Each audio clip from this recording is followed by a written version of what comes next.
All these narratives surrounding Darryn Peterson are concerning, but still, I'd take him number one overall. All that and more today on Locked On Wizards.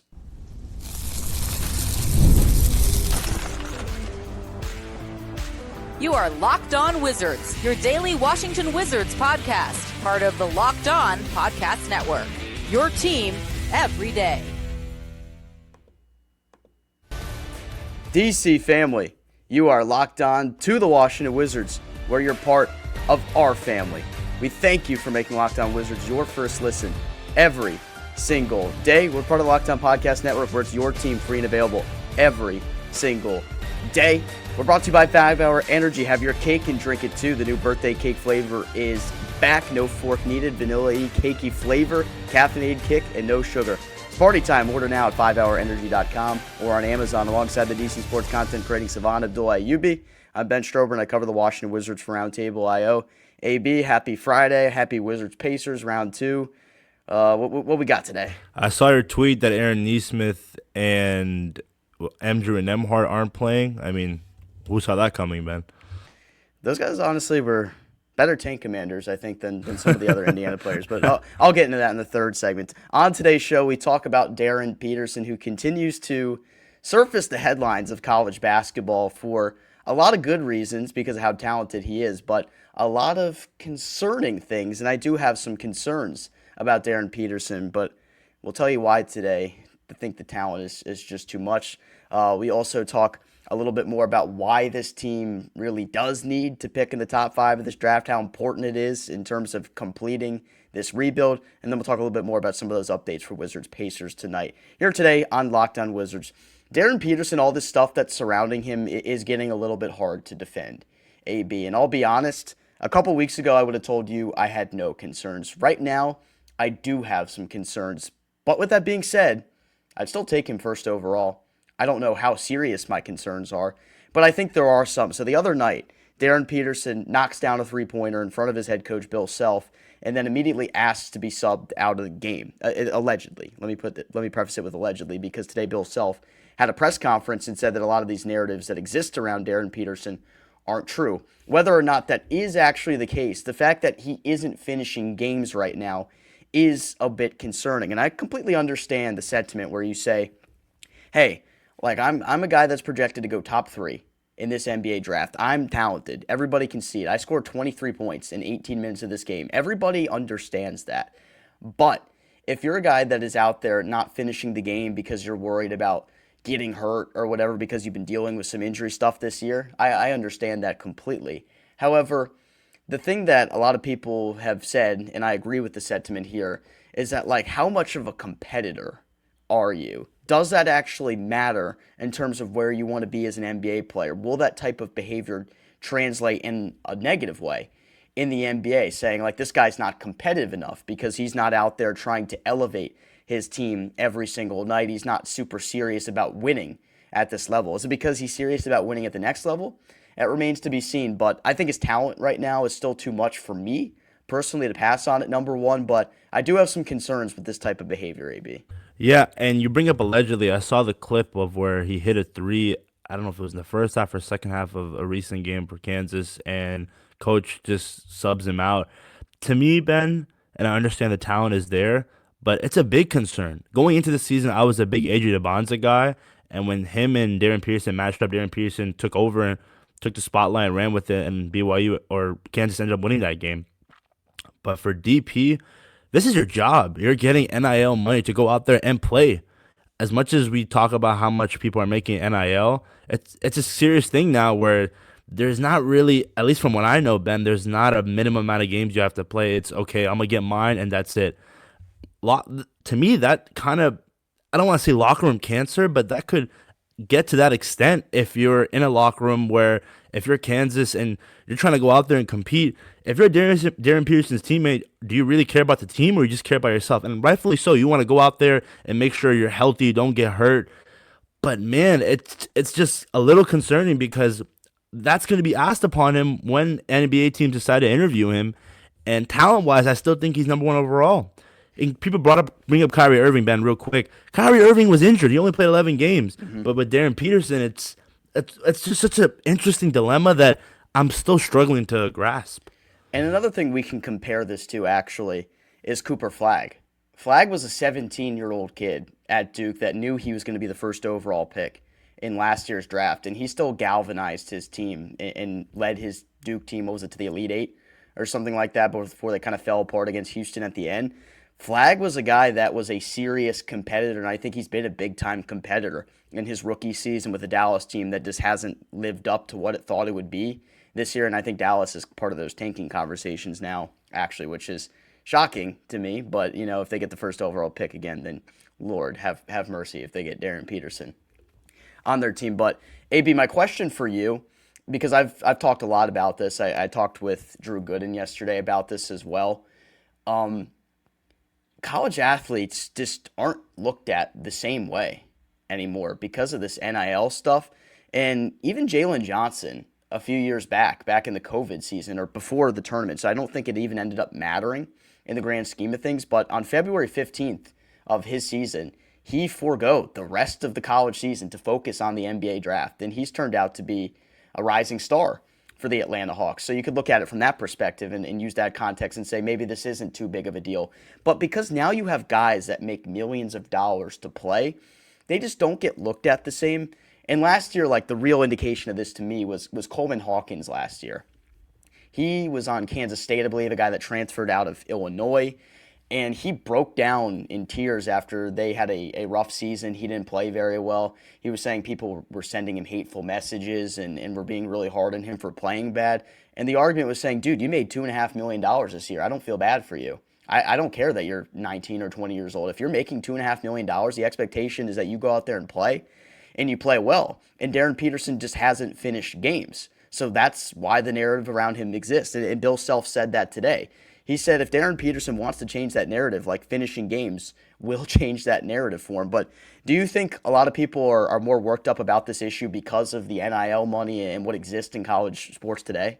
Yeah, again, like I mentioned, Ben, it's different. When we were in middle school, guys would go out there in college and their education would be free and that's it. NIL, everything was illegal. But then times have changed, and I understand athletes deserve to get paid because colleges make a lot of money off these kids. But you're at the point where if you're Darryn Peterson, you have to treat it like it's your job because you're getting paid so. And finishing out games, let's say in the NBA, Ben, where there's a time and place where he's frustrated or he doesn't want to, you can't do that. You just can't. And if I know you're healthy, and I'm not downplaying it, if it's cramps, obviously, all is well, but you need to go out there and prove why you're going to be that guy coming out of this draft.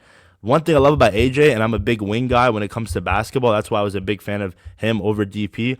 AJ is going out there, he's playing, and your best ability is availability. It's a cliche, but there's a reason why it's a cliche, and he's just so talented, Ben. If this is a common theme during March Madness, I can't stress it enough. That is unacceptable. We'll just have to see. I mean, if he wins the title for Kansas, then I'll shut up. None of this matters. Nobody will probably talk about this. Somebody that said the exact same thing you just said about ability, Stephen A. Smith, and Stephen A. Smith isn't gospel, but he gets worked up, and he got worked up about this. I'm going to read you verbatim what he said. There is no team in hell that should grab Darryn Peterson number one. You cannot do it. The first ability is availability. My brother, Darryn Peterson, I hope you are watching because I'm talking directly to him. Whoever his family members, his inner circle, whoever they are, what the hell is going on? This guy is a sensational player. Talent-wise, I understand why everybody's looking at Darryn Peterson saying that brother is something special. He could be the number one pick. This is business. I can't trust him. I cannot. I'm looking at him on the camera. You cannot be trusted.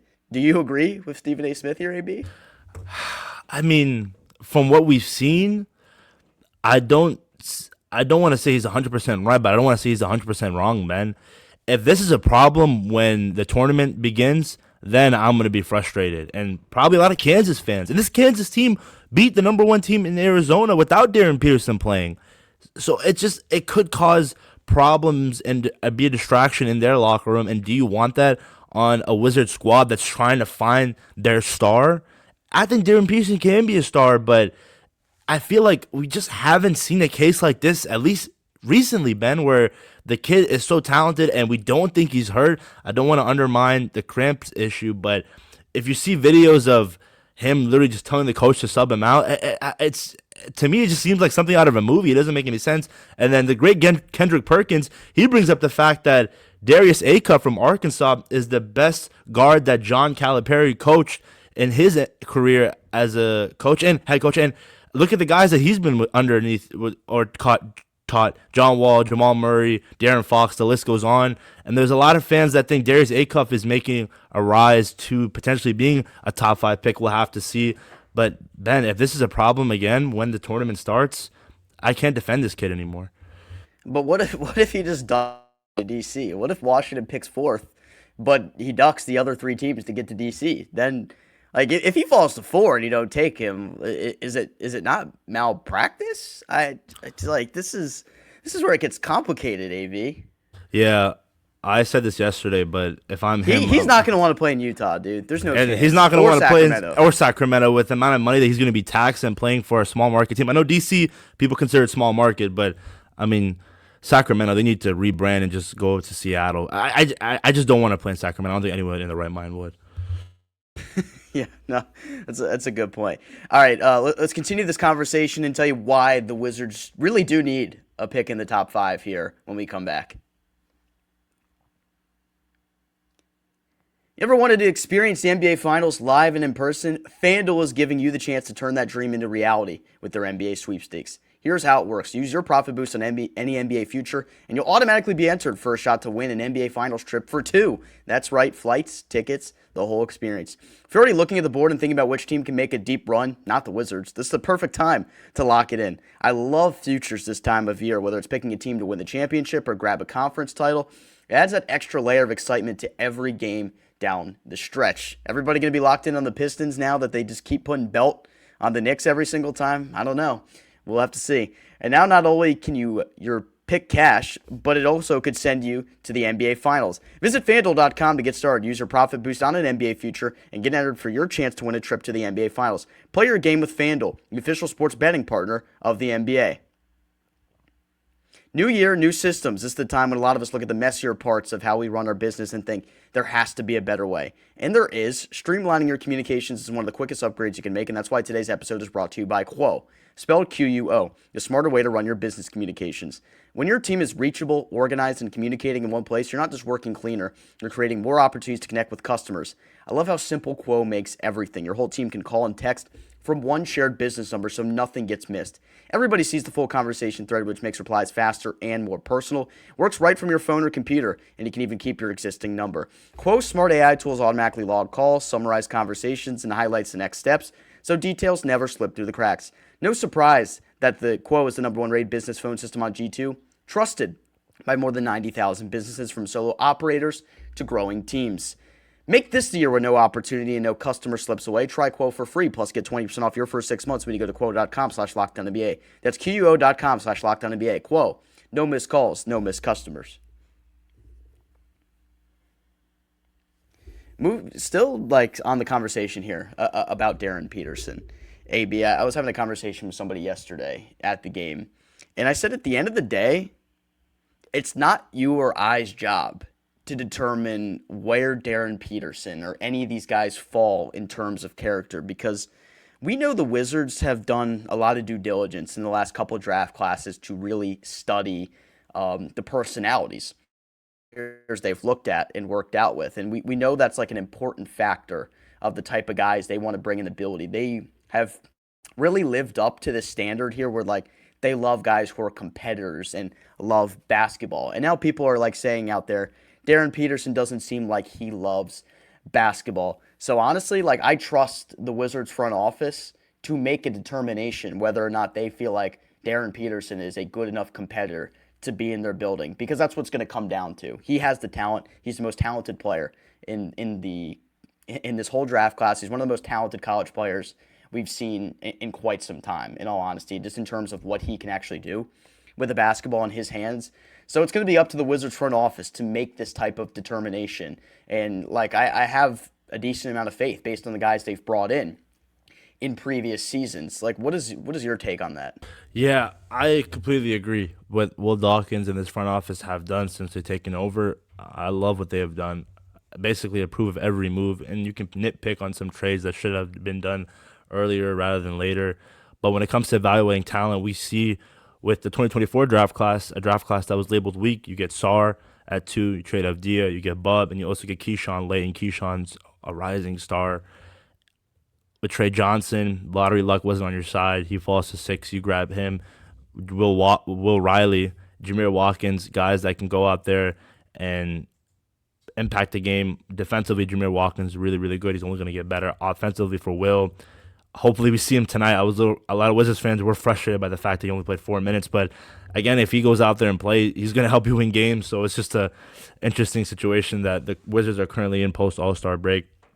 When it comes to evaluating Darryn Peterson, the number one question Will Dawkins is going to ask him, Ben, is probably about the situation that is currently happening right now with him in Kansas. Why didn't you want to play? If it was genuinely an injury concern, then okay, I guess you can use that as a valid excuse. But if it's anything outside of that, it's your job to go out there and play. You're making, I don't know how much he's making NIL, Ben, but he's making millions. So yeah, it's just a lot. It's probably definitely a lot.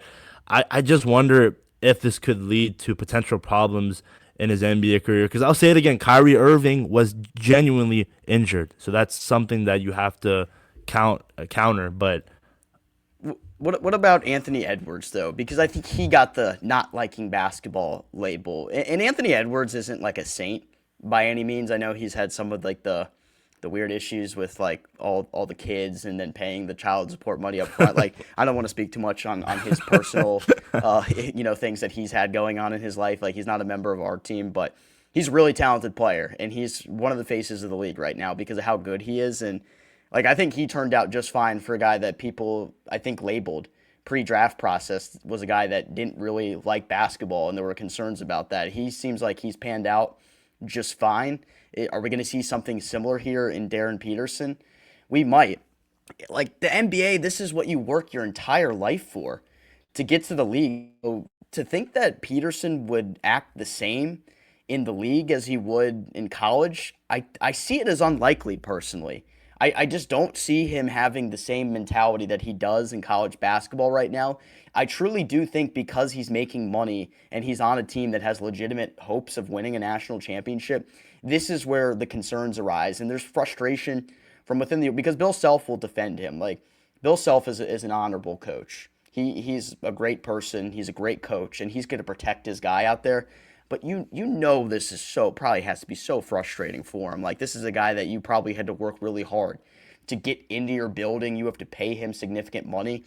And then if he's kind of just half-assing the effort because he's not playing in half the games, that's going to be frustrating. So for him not to, tear him down as a coach is pretty admirable, I guess, because if I were in his shoes, I'd be so pissed off. I'd be so angry about it. I don't see him being the same way in the NBA, but that's just my take on it. And honestly, and this is a little off topic, maybe Ben seeing stuff like that is a big reason why Coach Gay left coaching. He doesn't want to deal with this NIL drama. Why would you? Nick Saban stopped coaching college football. Yeah, exactly. It's gotten to a point where how can you figure out a way? Because once you open Pandora's box, all these kids are making money, and then they're making all this money. Go ahead. It's just broken. Like we can talk over each other at this point in the podcast. Like it's broken, dude. I hate college sports now.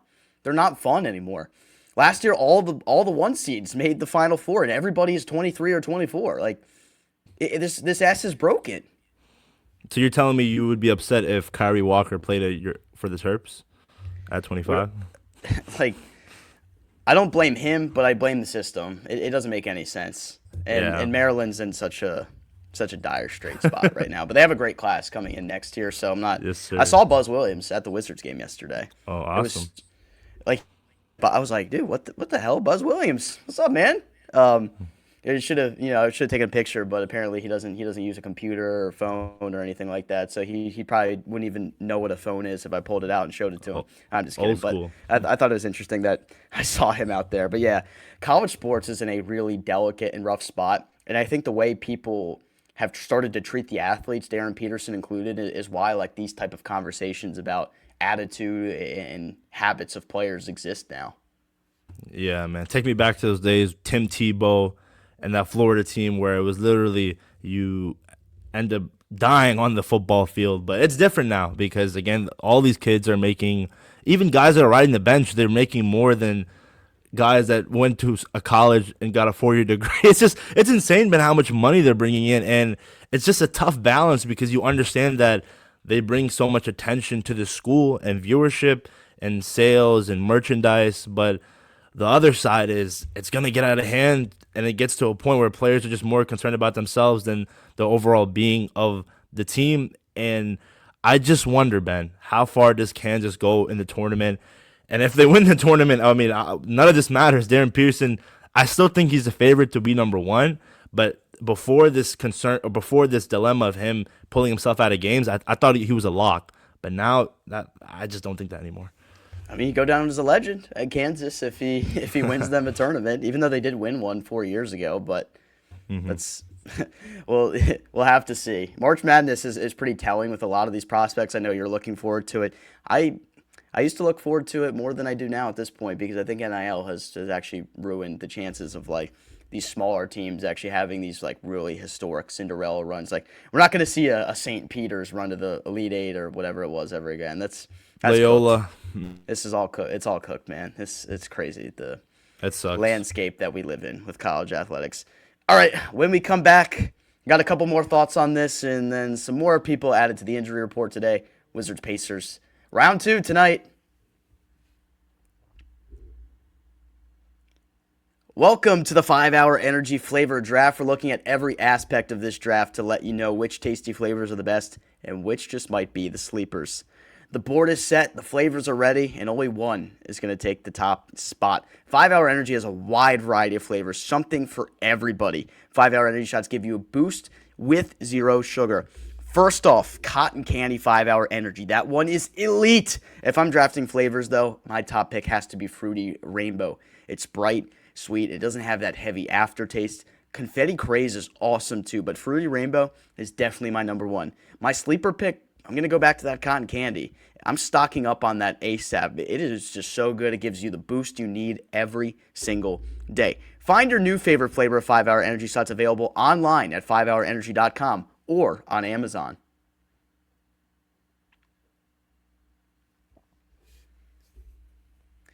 Man, this conversation, it just gets so interesting because we're getting so broad with it, like college athletics, how broken is it? Like, does it matter in terms of where we project guys to be in the NBA? But something about character in the way players perceive themselves, it's interesting because if you would ask me years ago about this type of stuff, you would say, well, like I don't mind like a guy's trying to make sure that he makes his money, like he's looking out for himself in the future. And maybe you say that about Peterson right now. He's looking out for himself in terms of having a long NBA career because he's had these little injury issues. He's not trying to make them any worse before the NBA draft because ultimately like falling a couple spots might, change the amount of money you make in that first rookie deal that you receive or whatever it may be. But I've always prided myself as a guy saying, like, I want players who put the team before themselves, but I feel like I'm contradicting myself now because I don't think Peterson will be the same type of player. I'm not type of player, but have the same type of attitude as he is the type of player when he gets to the NBA. I just think the guy is that good, and I do think, like, the goal in mind and, like, who knows what's going on behind the scenes with his family. And Stephen A. points out, like, is his dad or people in his family putting him up to this kind of behavior? We just don't know that type of stuff. And, like, he's an adult. He can make his own decisions. I understand that. But a lot of people, especially athletes, like, that have parents that, put these kind of thoughts in their head will act upon them. Like, so I understand it from that perspective if that's truly what the case is here.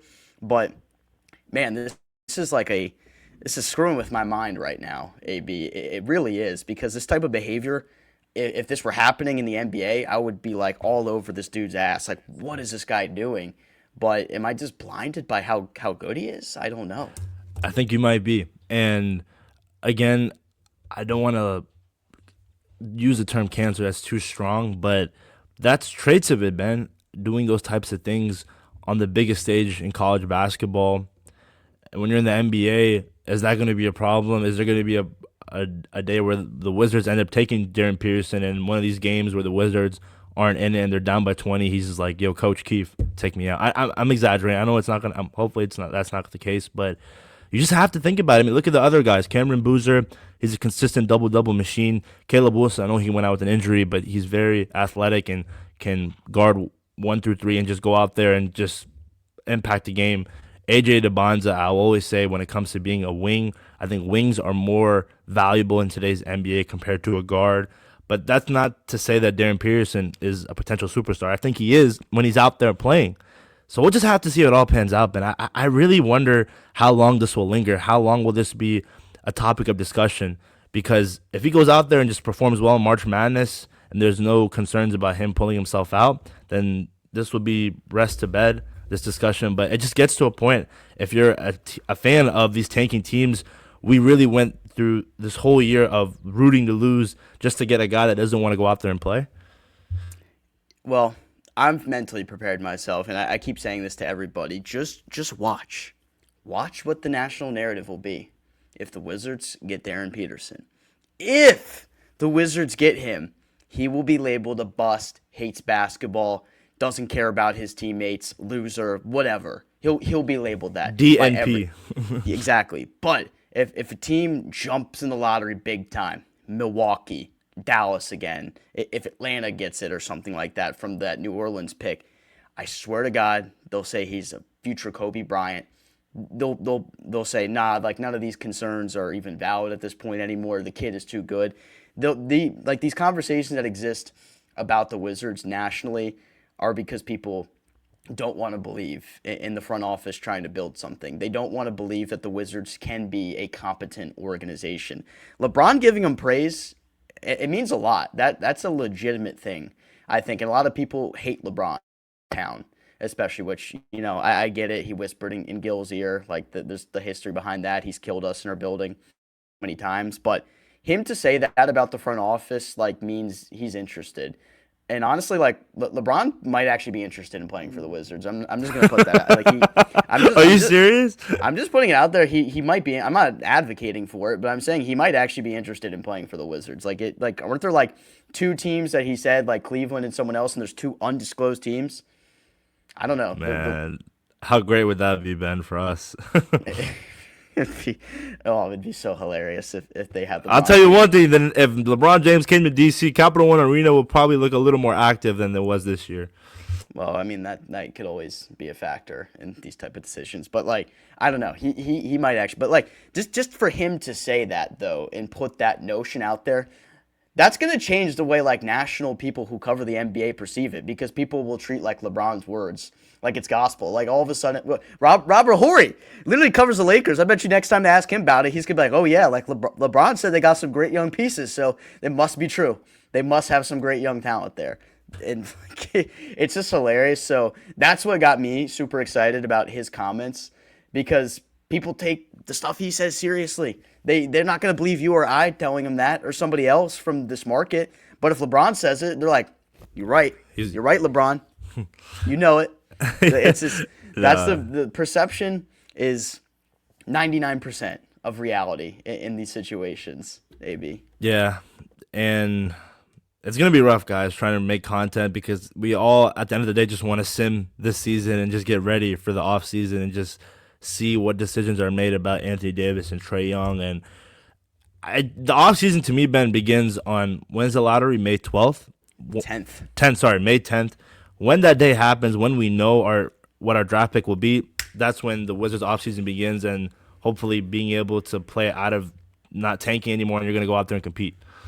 I think it's going to be a pretty active summer. There's going to be a lot going on around the NBA. I think we might see the Giannis trade happen this summer. There could be some major storylines, because I don't know, it seems like so many people view this year as a throwaway year because of the Eastern Conference, and then you have the draft class that's coming in, and all bets are off. This could be a really active NBA offseason. So I'm looking forward to it. I'm definitely not really looking forward to the final 28 games, and with one of those being Wizards Pacers tonight. We didn't even get to talk about it, but do we really need to talk about that game? Maybe do we really need to preview? Everybody kind of knows what's going on. I'll give you a stat. We'll close out the episode with a stat that might encourage you if you are part of the Wizards bottoming out crowd, which I think most of you are.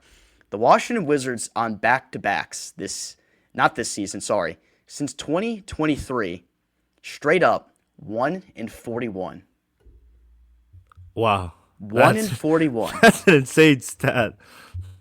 So essentially, on day 2 of a back-to-back, they have lost 41 of 42 in the last 2 or so years that they've done that.